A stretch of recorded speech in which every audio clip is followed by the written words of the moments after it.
in Guru Dharma, there's one rule which says that a bhikkhuni who is taking care of the sikhamana, a sikhamana should seek both sangha for ordination. Usually it is translated as you have to be ordained in bhikkhuni sangha and then you have to be ordained in bhikkhu sangha. But I understand that upasampada is sangha karma. Once when it is done in one sangha, it's enough. It should not be repeated. So in this, I read that you look for both bhikkhuni and bhikkhu sangha, but you get this bhikkhuni sangha to purify her. And upasampada is done by the bhikkhu sangha. How do you feel about this? Okay. So you are saying that the upasampada is done by the bhikkhu sangha, but the bhikkhuni sangha It's the purification of the antarayika dhamma. Antarayika dhamma first of all. Okay. Okay, maybe. Yeah. Not sure. Should I give the question in Thai? Please, yes. ในกุรุธรรมะนะคะในกุรุธรรมที่บอกว่าพระภิกษุณีที่มีสิกขมนาพร้อมที่จะบวชเนี่ยให้แสวงหาสงฆ์ในสองสงฆ์คือภิกษุณีสงฆ์และภิกษุสงฆ์ให้แสวงหาภิกษุณีสงฆ์เพื่อให้ภิกษุณีสงฆ์ตรวจสอบอันตรายิกธรรมแล้วก็ให้ภิกษุสงฆ์ให้การอุปสมบทหลวงแม่เข้าใจอย่างนี้ค่ะไม่ใช่ให้ภิกษุณีสงฆ์บวชแล้วก็ให้ภิกษุสงฆ์บวช Okay, the Pali said, Vasani, Chasu, Dhamesu, Sikira Sikhaya, Sikhamanaya, Upato Sanghe, Upasampada, Pari Sitavasa. So we should seek Upasampada, Upato Sanghe. Is it locative? It means like in both Sangha, yeah? So, okay, yeah. I guess that is a possible interpretation. It sounds a bit like Upasampada in both Sangha, doesn't it? That's what it sounds like to me when I see that, in the Kammavaja, in the Kammavaja, it is provided both for Bhikkhuni Sangha and for Bhikkhu Sangha. Exactly. But we understand that it is for rehearsal. The Bhikkhuni do the rehearsal of the Upasampada for the person who is asking for ordination, and the Bhikkhu actually do the actual Upasampada. I see. It's more like a rehearsal. I see. Yes. But she's also called the Ekato Upasampada, after she's finished with the Bhikkhunis. It's called the Ekato Upasampada. Yes, that's the problem that I have. That's the problem I have, yeah. So yes. I am just wondering whether the Sangha Karma is exactly the same for the Bhikkhunis as it is for the Bhikkhus. The Kammavaja. The Kammavaja, yeah. Kammavaja same. Is it exactly the same? Yes. Yeah. It is very similar anyway, yeah. Okay. Yeah, okay. Yeah, I'm not sure what the answer is on that one. That's my problem. Your problem, okay, yeah. But you do have the Ekato Upasampada, the person. So which actually seems to imply that someone has been ordained halfway. That's what it sounds like, by the Bhikkhuni Sangha, but not by the Bhikkhu Sangha yet. That's what it sounds like, yeah. Anyway, I don't think I can answer this right now. It's just too complex. But yeah. มีสองประเด็นที่ท่านใช้ในการตอบคำถามนี้ก็คืออันหนึ่งก็คือท่านดูภาษาบาลีซึ่งบอกว่าแสวงการอุปสมบทในสงฆ์สองฝ่ายซึ่งเราจะตีความยังไงมันก็แล้วแต่เราจะตีความว่าการอุปสมบททำเฉพาะในภิกษุสงฆ์ก็ได้หรือว่าจะตีความว่าอุปสมบทในสองฝ่ายก็คือแปลว่าอุปสมบทกับภิกษุณีด้วยกับภิกษุด้วยแล้วก็มีอีกคำหนึ่งที่บอกว่าภิกษุณีที่บวชในสงฆ์ฝ่ายเดียวก็คือเรียกว่าเป็นภิกษุณีเอกโตอันนี้ก็อุปสัมปทาเอกโตเอกโตอุปสัมปทาก็คือแปลว่าท่านอุปสมบทในฝ่ายเดียวแล้วเพราะฉะนั้นคือการใช้คำนี้ก็เหมือนกับว่าคือการบวชกับภิกษุณีก็ถือว่าเป็นการบวชเช่นเดียวกันเป็นการอุปสัมปทาแล้วก็คือการบวชกับภิกษุก็คือทำให้การอุปสมบทให้ครบให้สมบูรณ์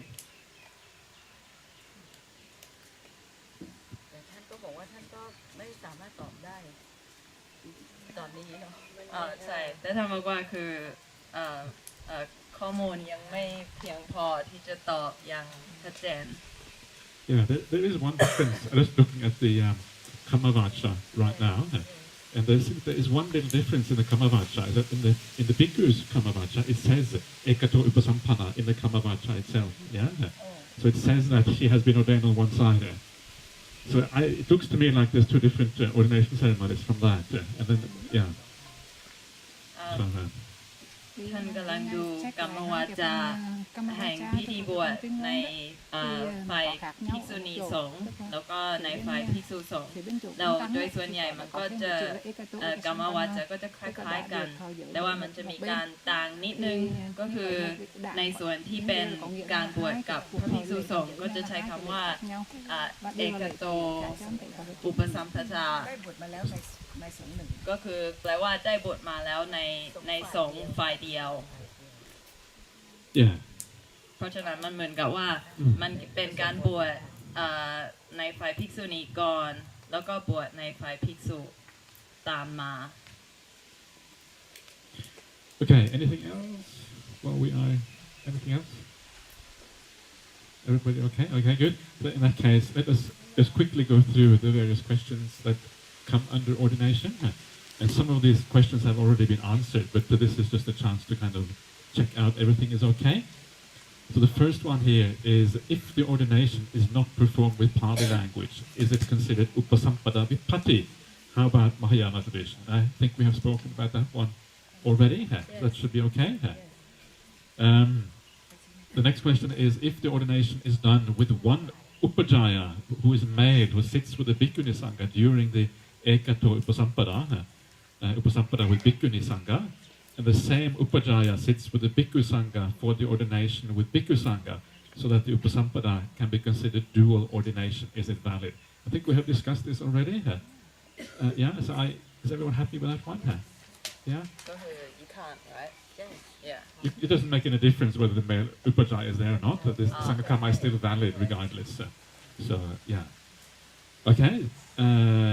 Next one, if the higher ordination is performed with both Sangha sitting together, but the Nyati Chatutta Kamavacha is performed in front of the Pavatini and the Bhikkhuni Sangha without future Nyati Chatutta Kama in the Bhikkhu Sangha, but the Bhikkhu Sangha is present as witness, is the Upasampada valid? So in other words, only one Sangha Kama with both Sanghas together, that's what you're asking about, and only one Sangha Kama. Only one Kamavacha. Is it valid? And it is interesting. I think that I think this is the difference between maybe between the Garudhamma and the actual dual ordination later on. The Garudhamma, it looks almost like they're sitting together, yeah. But the dual ordination later on, there seems to be a time difference.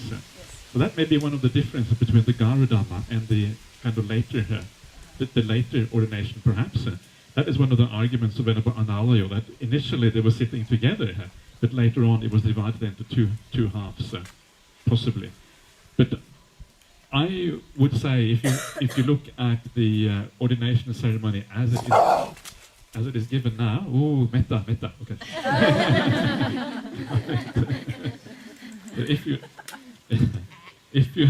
If you look at it as it is now, we're just discussing this just now.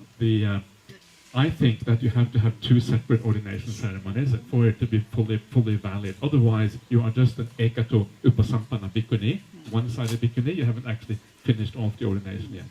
That is what it looks like to me. นี่คำถามก็คือว่าถ้าสมมติว่ามีการบวชภิกษุณีแล้วก็ทำสังฆกรรมเฉพาะในส่วนของภิกษุณีและภิกษุนั่งอยู่ตรงนั้นแล้วก็ดูกระบวนการอยู่แต่ไม่ได้ทำญาติจตุตกรรมเป็นครั้งที่สองในพระภิกษุสงฆ์การบวชแบบนี้ถือว่าถูกต้องไหมแล้วก็ท่านก็ตอบว่าในการพูดถึงการบวชในสงฆ์สองฝ่ายที่เป็นคารุที่กล่าวในคารุธรรมมันก็ดูเหมือนกับว่าเป็นการที่ภิกษุณีเข้าไปหาทั้งภิกษุและภิกษุณีสงฆ์พร้อมกันแล้วก็ทำสังฆกรรมอาจจะแค่ทำแค่ครั้งเดียวในส่วนที่เป็นคารุธรรม แต่ว่าในการบวชในสงฆ์สองฝ่ายที่เป็นพิธีกรรมที่พระพุทธเจ้าตรัสไว้อย่างชัดเจนในการภายหลังมันก็ชัดเจนว่าภิกษุณีบวชในกับภิกษุณีสงฆ์ก่อนแล้วก็ไปบวชอีกครั้งกับภิกษุสงฆ์ที่หลังแล้วก็มันต้องมีทั้งสองส่วนนี้เพื่อที่จะเป็นการบวชที่สมบูรณ์แบบ Okay, so the follow-up question on that one is, can the bhikkhuni who ordained according to the Vinaya perform Sangha Kama with the above bhikkhuni? In other words, if a bhikkhuni is ordained according to the dual ordination, can they perform Sangha Kama together with one, whether both Sanghas have acted together? No. So she just asked the question about the one who was ordained with both sanghas together. There was only one kamavacha. Yeah. Can they do sangha kama together with somebody who's fully ordained with both sanghas? That's the question here. If not, is there a way to integrate them together according to the Vinaya? And remember that sangha kama, the ekato upasampanna, she's never called a bhikkhuni, she's just called ekato upasampanna. Yeah, she's not really a bhikkhuni as far as I understand her. She's just called the ekato upasampanna. So the important point with sangha kama is whether the quorum is fulfilled. So as long as there are enough fully ordained bhikkhuni, there is no problem. Yeah, because your quorum is fulfilled. As long as you have at least 5 bhikkhunis that are ordained appropriately, and whether there is an ekato upasampanna there or there's 100 ekato upasampanna there, no problem. As long as there's at least 5 bhikkhunis there. So they can always take part in this way, and there will be the ordination, whatever sangha kama you do, will still be fully valid despite that. However, if what you mean is how do you make the ekato upasampanna into a fully ordained bhikkhuni, well, all you have to do is go to the bhikkhu sangha and say, ordain. Yeah. And then when she then is ordained, she will have the dual ordination according to the bhikkhuni khandaka. But you wouldn't use her to fill up your quorum, right? If you did that, you'll have a problem. Yeah, that's where the problem arises. Yeah. แล้วคำถามต่อไปก็คือถ้าภิกษุณีที่บวชโดยทำกรรมวาจาแค่ครั้งเดียวก็คือเป็นเอกโตอุปสัมปทาถ้าเขาจะมาทำสังฆกรรมพร้อมกับภิกษุณีรูปอื่นๆที่บวชในสงฆ์สองฝ่ายแบบนี้จะมีปัญหาไหมเป็นไปได้ไหมที่จะทำสังฆกรรมด้วยกันแล้วก็ท่านก็บอกว่าคือจริงๆคนที่เป็นเอกโตอุปสัมปทาไม่มีการเรียกท่านว่าเป็นภิกษุณีคือจะใช้คำว่าเอกโตอุปสัมปทาแต่ไม่ได้ใช้คำว่าภิกษุณีเพราะฉะนั้นถ้าท่านมาทำสังฆกรรมพร้อมกับภิกษุณีที่บวชในสองฝ่ายก็คือควรที่จะมีภิกษุณีที่เป็นภิกษุณีเต็มรูปแบบอย่างน้อย4 รูปหรือ5 รูปแล้วแต่สังฆกรรมแล้วก็อีกรูปหนึ่งที่เป็นเอกโตอุปสัมปทามานั่งด้วยกันก็ไม่มีปัญหาก็ไม่ได้ทำให้สังฆกรรมนั้นเป็นโมฆะแต่ว่าไม่ควรที่จะใช้ท่านเป็นรูปหนึ่งสำหรับประกอบสงฆ์แต่ว่าถ้าภิกษุณีรูปนั้นประสงค์อยากจะเป็นภิกษุณีแบบเต็มรูปแบบก็คือมีสิ่งเดียวที่จะต้องทำก็คือพาท่านไปทำพิธีบวชในพระภิกษุสงฆ์แล้วท่านก็จะเป็นภิกษุณีสมบูรณ์แบบที่บวชในสองฝ่าย Yes, over there. Yeah.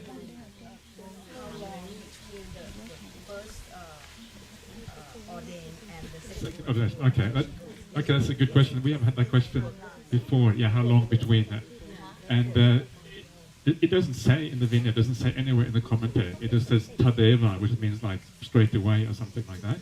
So it is very open to interpretation how long between the first ordination in the Bhikkhuni Sangha and the second one in the Bhikkhu Sangha. So it really, I would say, whenever it's convenient, yeah, that's what I would say here, because there is no clear guideline there. Let me just have a look at the Pali again, because it's very easy to access. The Pali just says, Tavadeva tang adaya bhikkhu sangham upasankamitva. So, Tavadeva means something like straight away.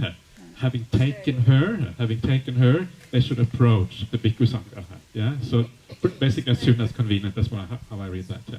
As soon as convenient, but it wouldn't be like and a week later or like something. 10 days.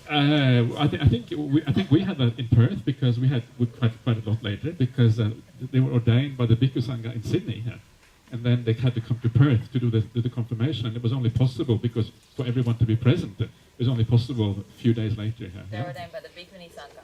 In Sydney, Sydney. and then later on they came to Perth to do the Bhikkhu Sangha part. Yeah, and I think that was I can't remember how long anymore now. Maybe even 10 days, possibly.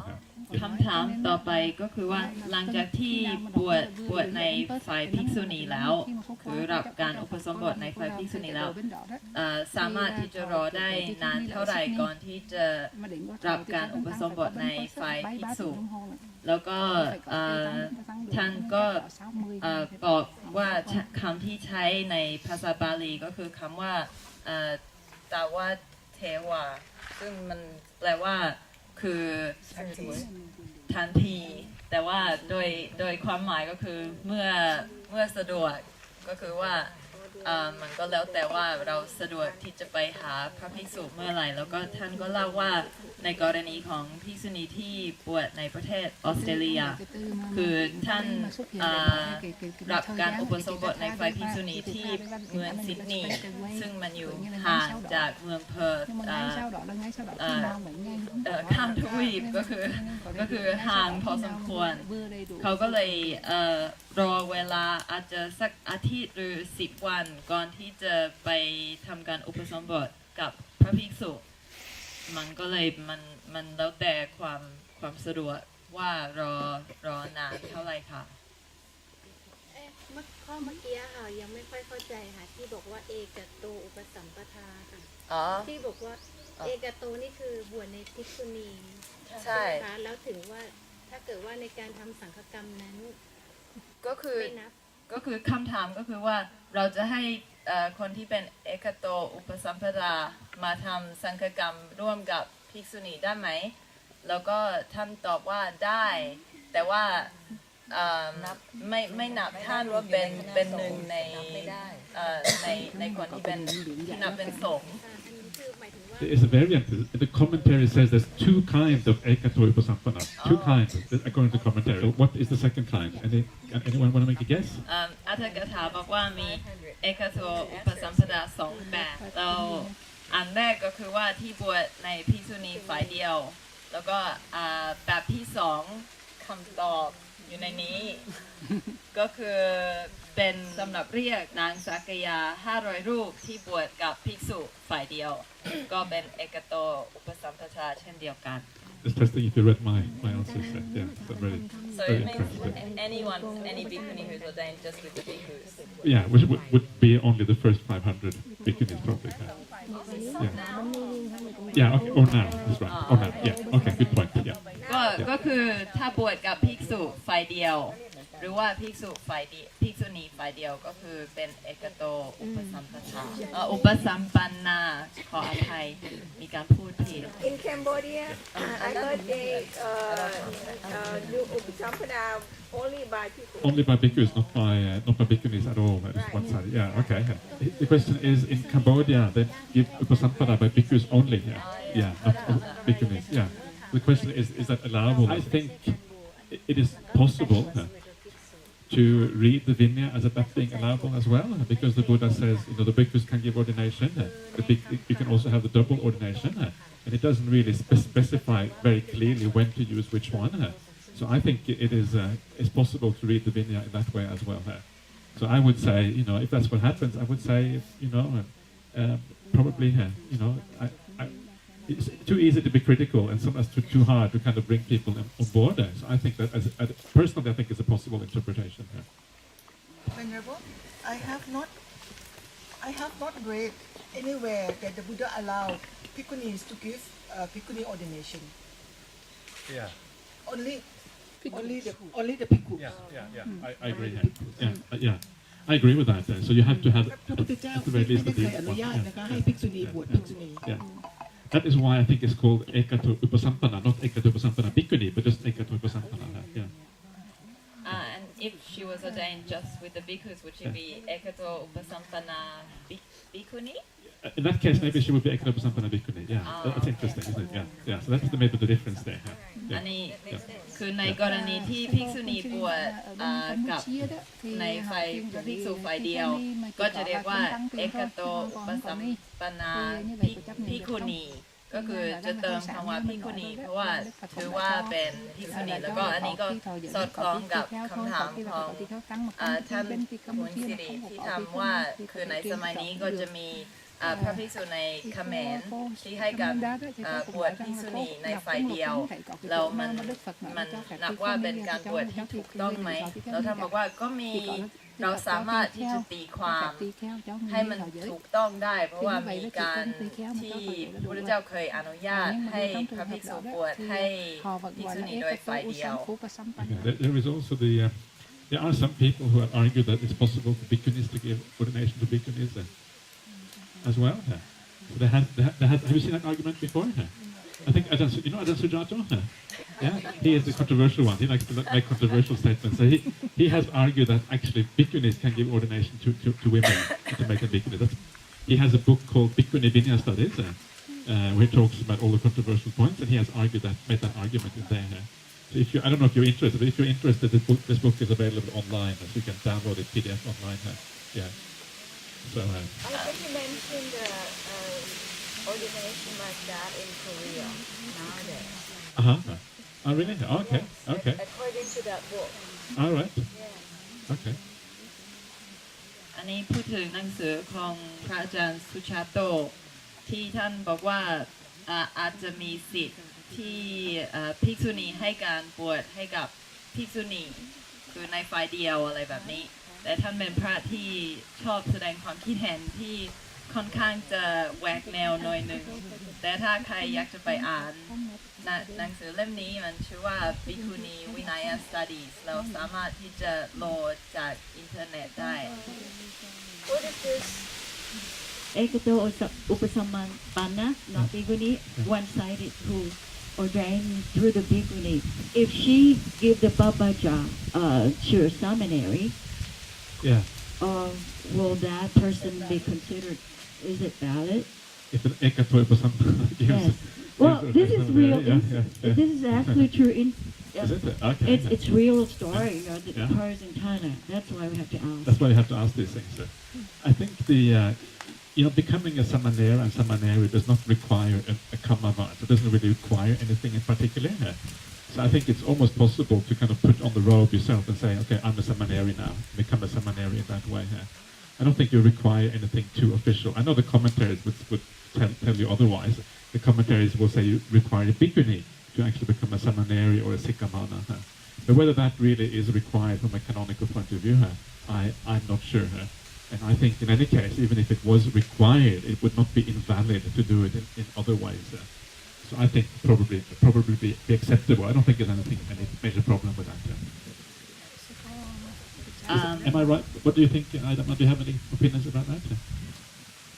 I think also the other qualities, that she's a learned person, that she knows Dhamma Vinaya, she is good in Sila. Even the quality of the monks who have been giving ordination on one side, the Upajjhaya must also have those qualities, of having good precepts, having done all the studies, and must be well accepted by the Bhikkhunis. This is one of the 8. It is one of the 8 qualities, exactly. Yeah. We did cover that the other day. Yeah. Okay. Good. Yeah. เมื่อกี้นี้เนี่ยค่ะถามว่าแล้วภิกษุณีที่เราไม่ได้เรียกภิกษุณีแล้วนะที่ผู้ที่บวชในภิกษุณีสงฆ์ฝ่ายเดียวเนี่ยถ้าเกิดว่าทำการบรรพชาสามเณรีแล้วเนี่ยสามเณรีนั้นถือว่าเป็นสามเณรีหรือเปล่าเป็นโมฆะหรือเปล่าเราท่านตอบว่าจริงๆสำหรับการบวชสามเณรีนั้นมันไม่มีกรรมวาจาอะไรที่แบบตายตัวมันไม่มีสังฆกรรมที่จะต้องทำจริงๆมันเกือบเป็นไปได้ที่ว่าจะสวมชุดเองแล้วบอกว่าฉันเป็นสามเณรีแล้ว คือจริงๆมันไม่ได้ชัดเจนว่าจะต้องมีอุปชาจะต้องมีทำพิธีกรรมอะไรทั้งสิ้นแต่ว่าในอัตถกถาเขาอาจจะบอกว่าต้องทำพิธีกรรมต้องมีอุปชาต้องมีรูปแบบที่แบบชัดเจนตายตัวมากกว่านั้นแต่ว่าในพระไตรปิฎกก็ไม่มีการพูดอย่างนั้นในพระไตรปิฎกการบวชสามเณรเป็นเรื่องที่ค่อนข้างจะง่ายๆไม่ประกอบด้วยพิธีกรรมต่างๆเพราะฉะนั้นการที่ผู้ที่เป็นเอกโตอุปสัมปันนาบวชให้สามเณรก็ไม่น่าจะมีปัญหาเช่นเดียวกัน There's a question. Yeah, please, yeah. มันจะมีอะไรที่เรียกว่าทูเตนุสัมปทาที่ว่าบวชในภิกษุณีฝ่ายเดียวแล้วก็แค่ยื่นส่งทูตไปบอกภิกษุแค่นั้นเองแล้วอย่างนี้จะเรียกเอกโต ordination by ambassador เรียกว่ายังไงนะ Oh, by messenger. Yeah, okay, okay. Yeah, yeah. She's asking if that's possible. If it's possible. If it's possible to do messenger, yeah. Sure, yeah, it's right. It's in the Vinaya Pitaka. Yeah, this is in the Bhikkhuni Khandaka. Yeah. เรียกผู้นั้นว่าอะไรมันมีทั้งทูเตนุสัมปทาแล้วก็แบบส่งจดหมายอะไรอย่างเงี้ยค่ะแล้วคำถาม เขาก็ไปสำเร็จคือเหมือนพอบวชจากภิกษุณีแล้วใช่ไหมคะ Who should be the messenger? You mean? คำถามคืออะไร Yeah. คำถาม แล้วอย่างนี้จะเรียกว่าเป็นเอกโตไหมคะเพราะว่าเขาก็ไปบอกแจ้งภิกษุแล้วว่าคนนี้สำเร็จเป็นภิกษุณีWould this be considered a case of being an ekato upasampanna bhikkhuni? The messenger. Yeah. Whether the messenger can be the ekato upasampanna? No. Whether that bhikkhuni would be the ekato upasampanna. หลังจาก Yes, the one who is seeking ordination in that case would probably be an ekato upasampanna. Yeah. Is that what you mean? The one who is asking for the ordination? Yeah. But then even after the message has been sent, she wouldn't be ekato upasampanna. Then she would be fully. Then she would be bhikkhuni. Yeah, after the message has been sent. ก็คือพอที่ส่งทูตไปแล้วแล้วก็พระภิกษุรับทราบแล้วก็คือท่านก็เป็นภิกษุณีเต็มรูปแบบค่ะไม่ได้เป็นเอกโตอุปสัมปันนาแล้ว But in this case, then they're not doing. Are they actually doing a sanghakama with the bhikkhu? Let me get the Pali up so we can see exactly what the Pali says, and then we can. It is an ordinary sanghakama on the bhikkhu side, yeah. That's what it has exactly the same sanghakama that you use, except that you say, she has not arrived because of an obstacle. She hasn't arrived, but apart from that, the sanghakama is exactly the same, whether you have by dutta or by being present yourself.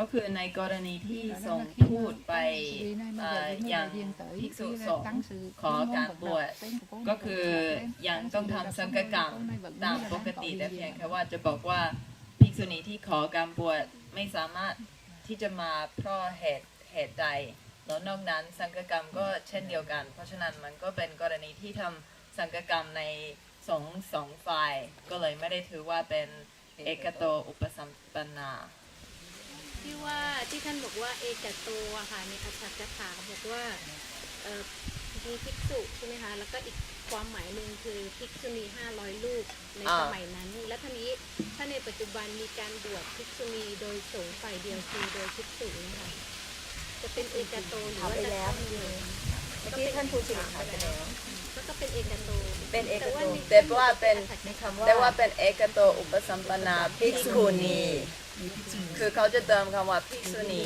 ตอนท้ายคือแปลว่าเป็นภิกษุณีไปเรียบร้อยแล้วแต่ในกรณีที่บวชกับภิกษุณีฝ่ายเดียวก็จะไม่ได้มีคำว่าภิกขุณีก็จะบอกว่าเอกโต Let's move on to the next question here.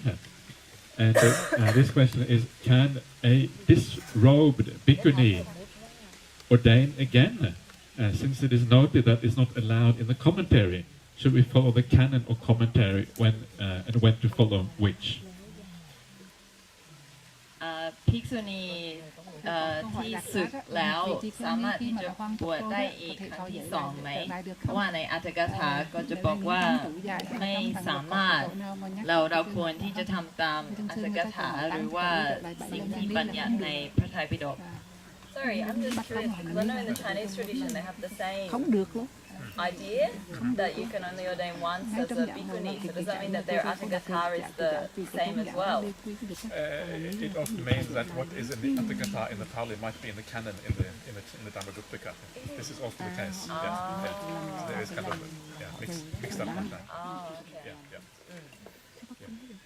Okay, so the answer to this question is I think that according to the canon there is no prohibition against ordaining again. I think it's only found in the Atthakatha.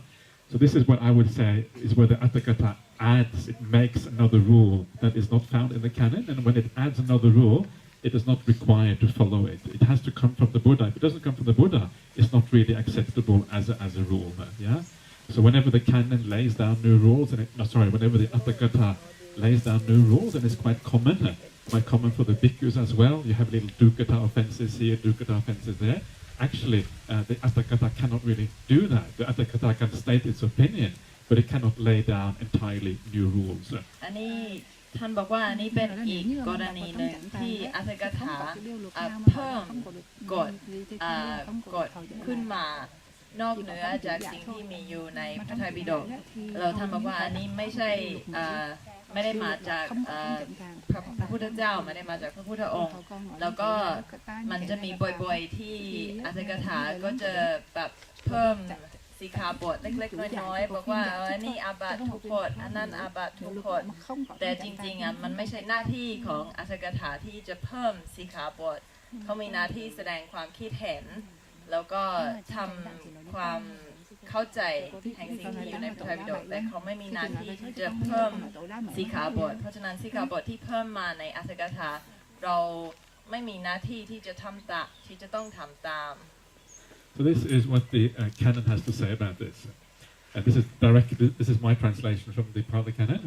At that time, a certain bhikkhuni renounced the training and left the monastic life. I'll do one sentence at a time, so it's easy to translate.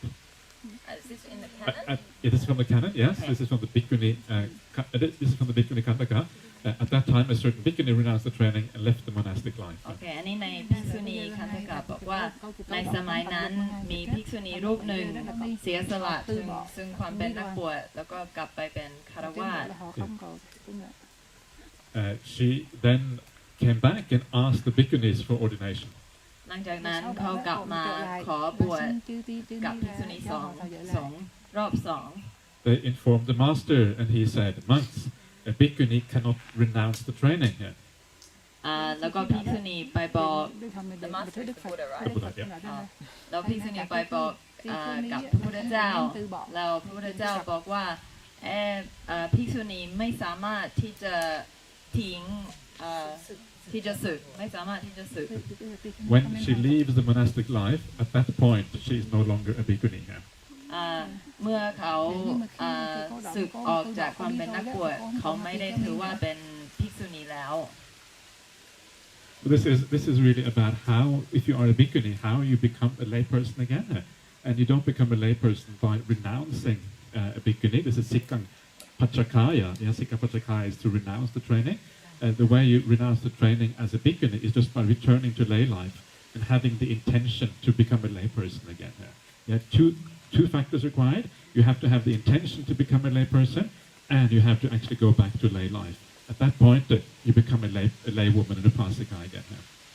ก็สำหรับภิกษุณีคือการที่เราพูดว่าเราจะบอกคืนสิกขาอันนั้นไม่ได้เป็นการสึกของเราการสึกมันมีสองเหตุปัจจัยที่จะทำให้การสึกนั้นสำเร็จก็คือหนึ่งเราต้องมีเจตนาที่จะสึกแล้วก็สองเราก็ต้องกลับไปเป็นคฤหัสถ์เลยก็คือเปลี่ยนชุดเปลี่ยนที่อยู่แล้วก็กลับไปอยู่พร้อมกับชาวบ้าน Yeah, and what is interesting about what is interesting about this passage is that the Buddha doesn't say anything about whether she can reordain or not. Yeah, it's completely silent about that.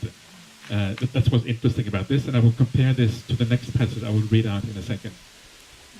แล้วที่น่าสนใจก็คือว่าพระพุทธเจ้าไม่ได้พูดถึงเลยว่าจะให้เขาบวชรอบสองหรือไม่ก็คือไม่ตอบในส่วนนี้เลยอ่ะ So now we come to the next part. This passage follows directly behind the previous one in the Pali. Yeah? This one comes directly behind this one, and it reads as follows.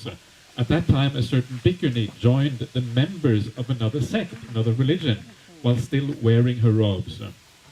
ก็อันนี้จะเป็น thấy sau cái lần lượt là nó có một cái đoàn khác nói rằng đó là lúc đó ย่อ là หน้า có một vị trí ย่อ kia หน้า đi ต่อ đó ไป là đi เรา qua มันบอกว่า sống, ใน đi qua สมัย sống นั้น ngoài đào มีภิกษุณี đi qua รูป một หนึ่ง tôn giáo khác ไปอยู่กับ nhưng mà Phật mặc พวกสมณะที่เป็นศาสนาอื่น โดยที่ไม่ได้เปลี่ยนผ้าจีวร She then came back and asked the bhikkhunis for ordination.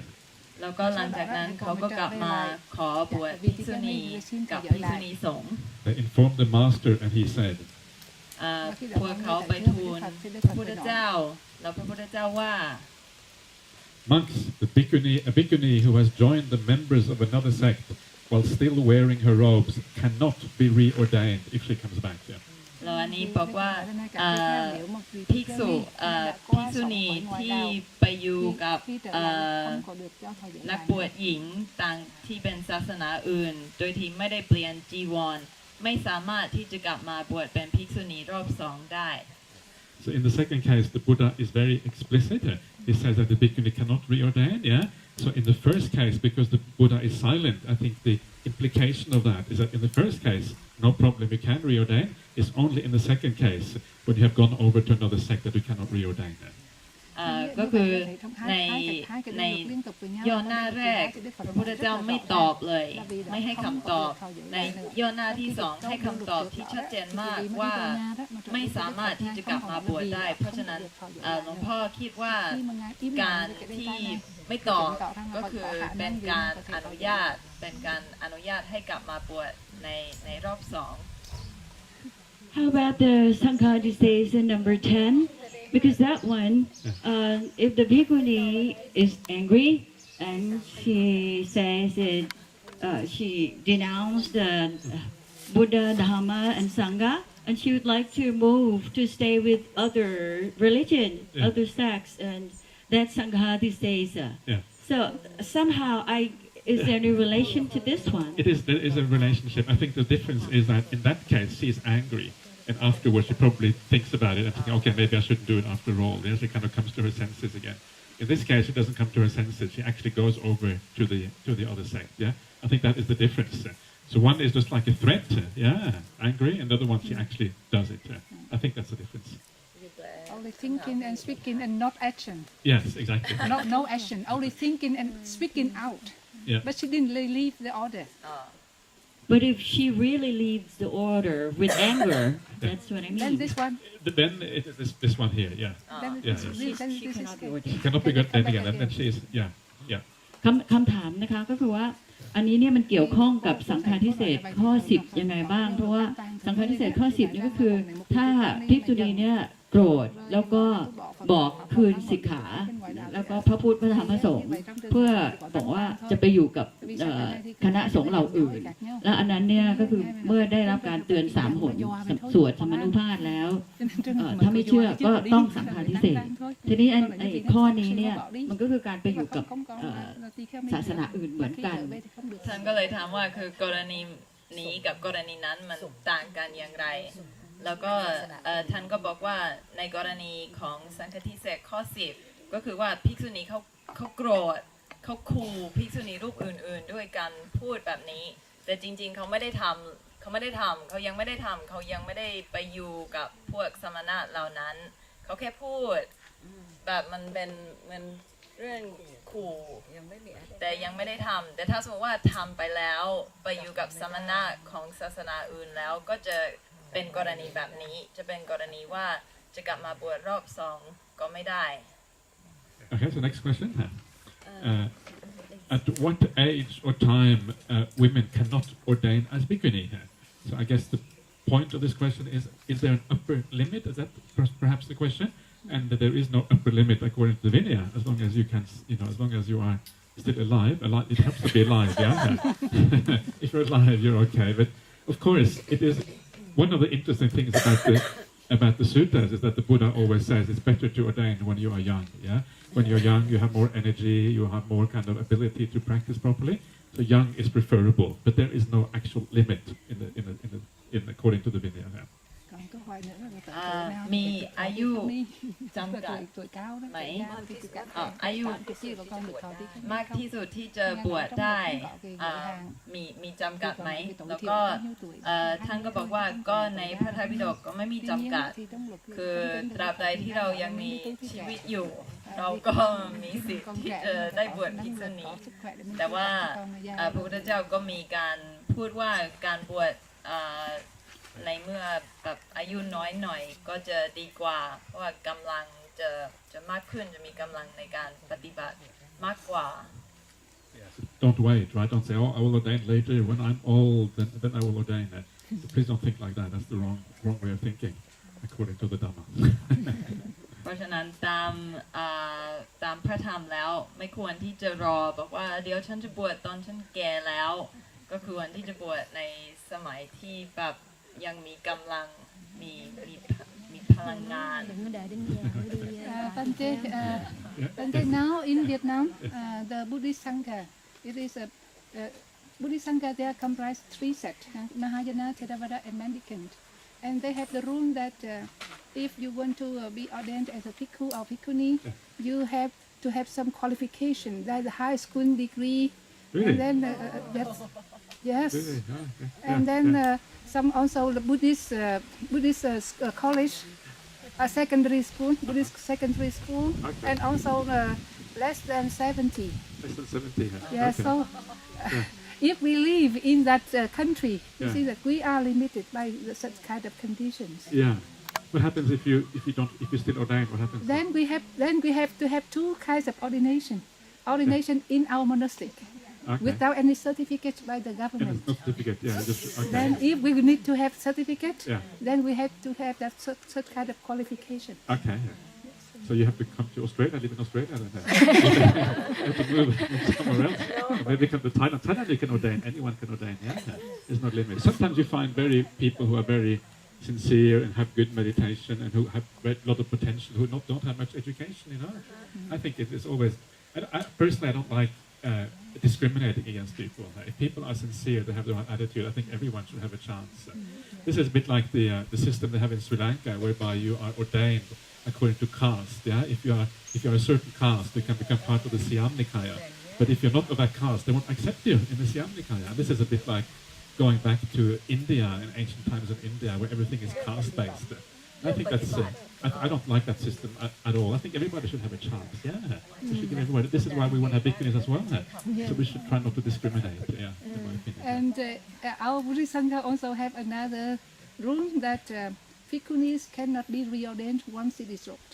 Okay, yeah. This is full on commentary. Yeah, it's full on commentaries. อั Yeah. นนี้ท่านเลียวฟับบอกว่าในประเทศเวียดนามเขาก็จะมีเหมือนคล้ายๆว่าเป็นระบบสงฆ์ที่คลุมท่านพระมหายานเทรวาสและพระธุดงค์แต่แล้วก็เขาก็บอกว่าใครที่จะบวชเป็นพระก็ต้องมีการจบม.6 เป็นอย่างน้อยเราต้องมีอายุน้อยกว่า70ไม่อย่างนั้นไม่บวชให้แล้วท่านก็เล่าว่าถ้าสมมติว่าเราอยากบวชโดยที่เราไม่เข้าเกณฑ์ของผู้ที่จะบวชสำหรับสมาคมของเวียดนามเราก็ต้องบวชเองในวัดโดยที่เราจะไม่มีประกาศนียบัตรรับรองการบวชของเราแล้วก็หลวงพ่อท่านก็บอกว่าถ้าอย่างนั้นก็ไปอยู่ออสเตรเลียสิออสเตรเลียก็ไม่มี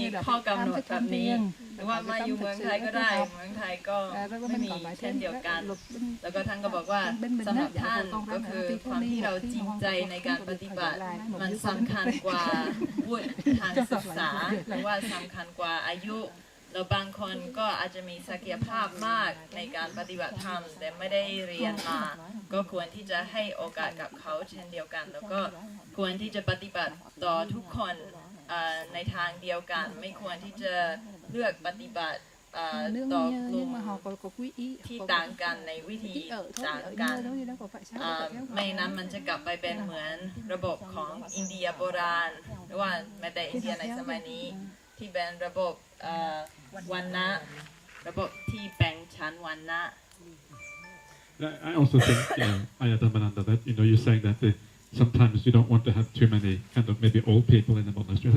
I think it's okay for monasteries to say, okay, now we have enough people of a certain age, because sometimes you cannot look after everyone. Yeah, I think that is okay. But I think the sangha as a whole, I don't think such a policy is such a good idea. Maybe. Yeah. แต่ว่าในกรณีของวัดแห่งใดแห่งหนึ่งคือบางครั้งไม่ได้ต้องการให้มีคนที่อายุมากเกินไปอยู่ในวัดเพราะว่าไม่มีความสามารถในการที่จะดูแลคนที่มีอายุหน่อยเพราะฉะนั้นก็จะเป็น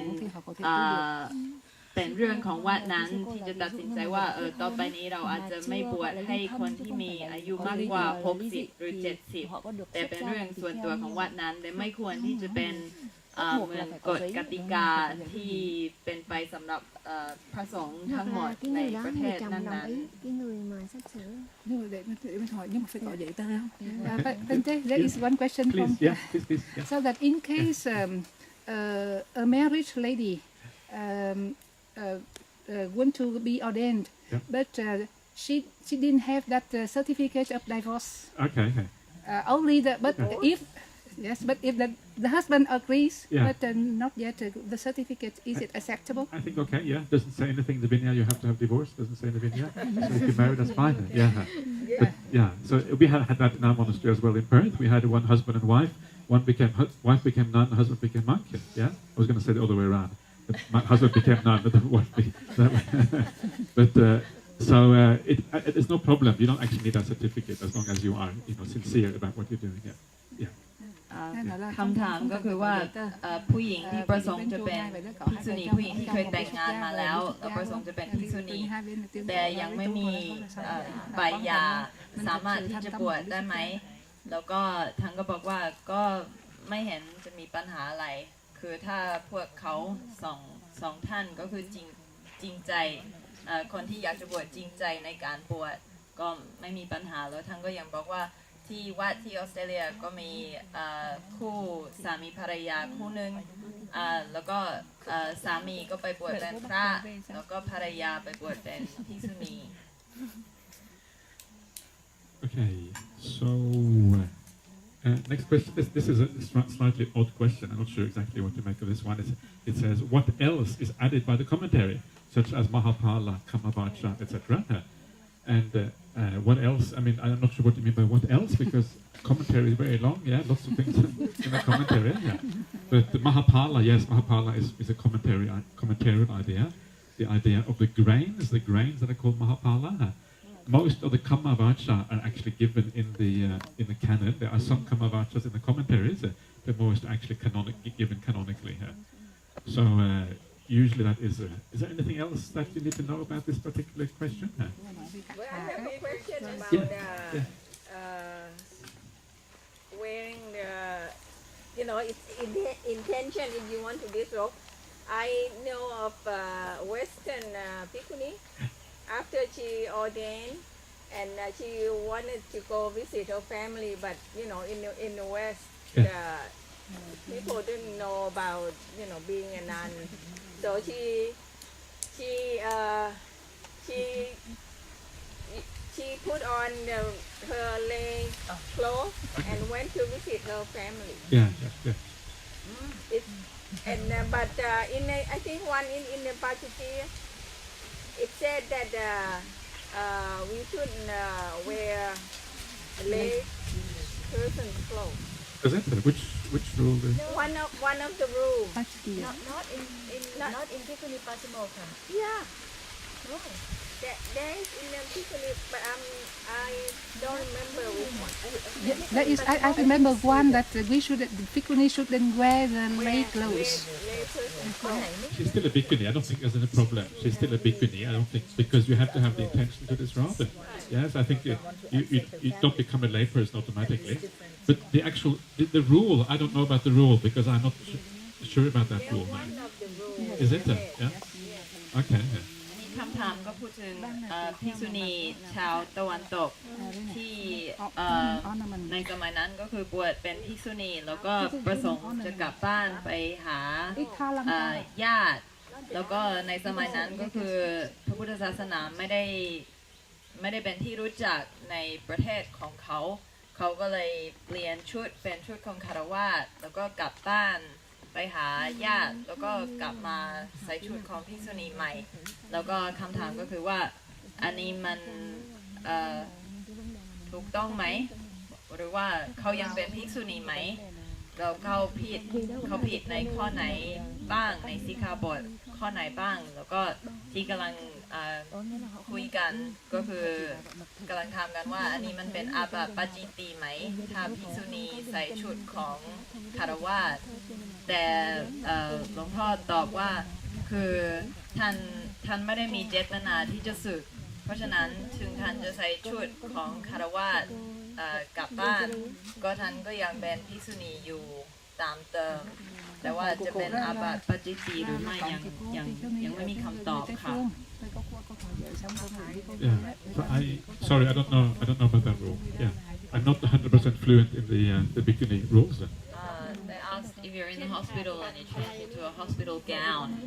Is that any problem with your Bhikkhuni rules? No problems. Yeah, I can't remember. I'm not sure what rule they're referring to over there. So I'm not sure. I can't remember that myself.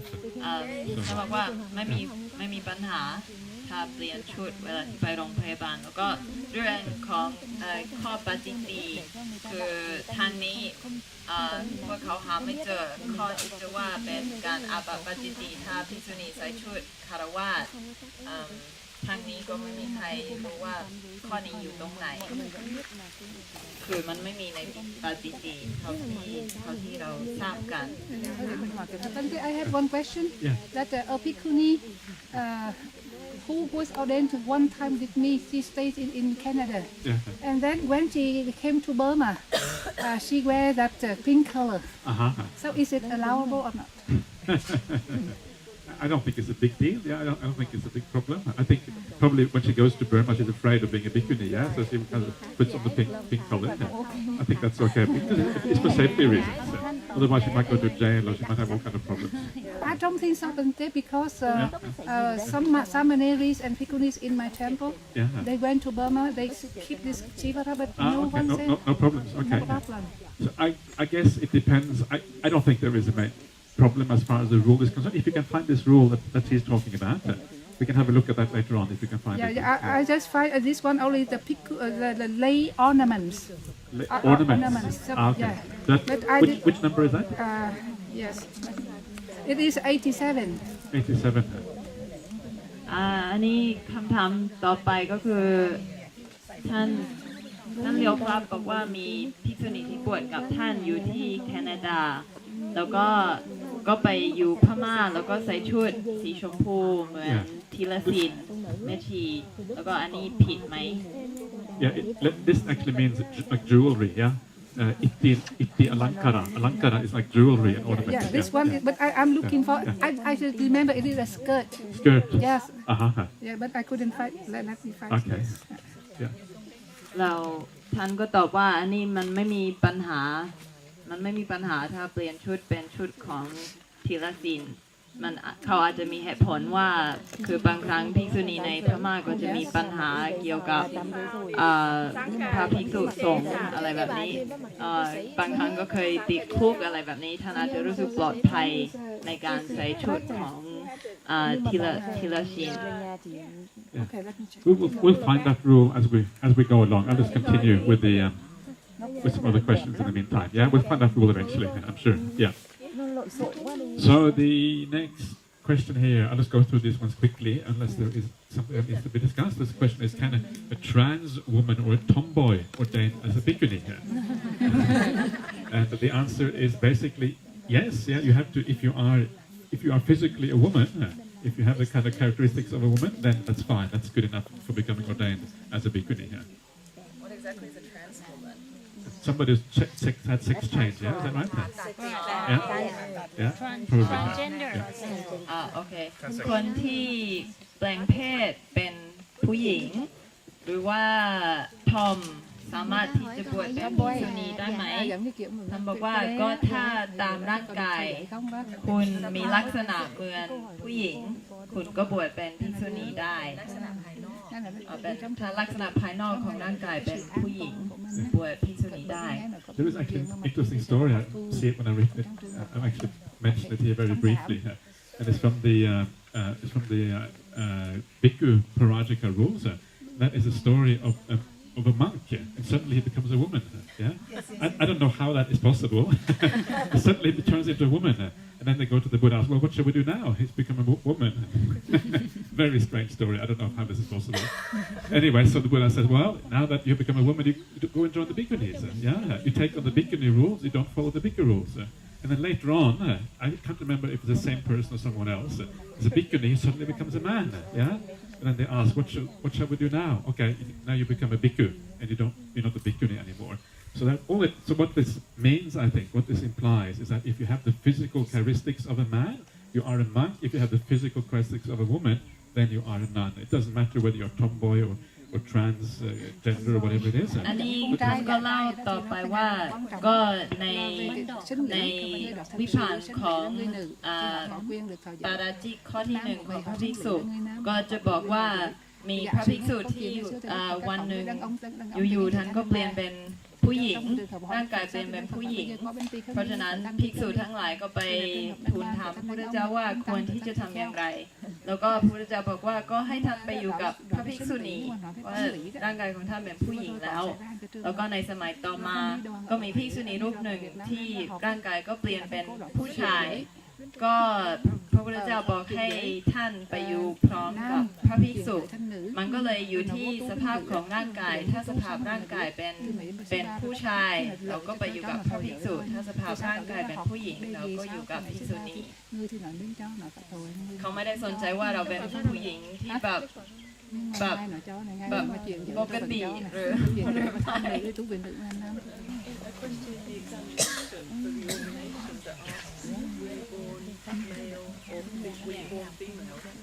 It doesn't say born, it doesn't ask you, are you male, are you female? That's all it says. So how you're born is kind of, yeah. The translation I've seen is really born to. Really?